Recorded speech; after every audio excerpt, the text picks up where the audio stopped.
You don't know what white kahuli is. If you guys ever drive up Sarah Road, especially from this side, as you're going up, on both sides of the road, you see these, not on the side of the road, but literally on the prairies and all the hills, you see all these tiny little yellow flowers that cover the entire hills of the Waikiki side of Monica. That's white kahuli.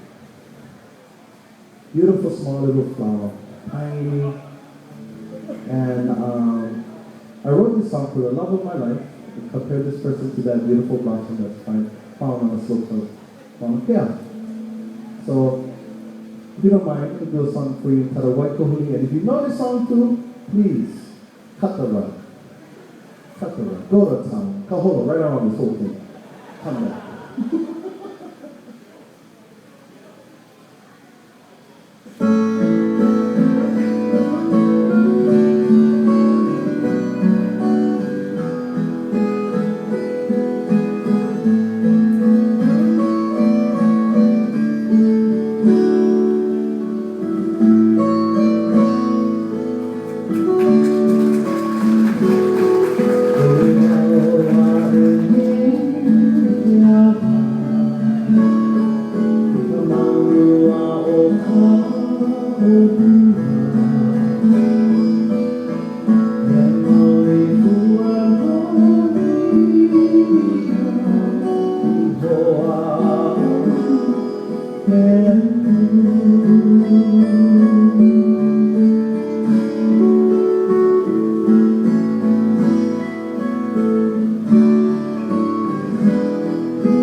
Hands of Nalani, everybody. White Kahuli.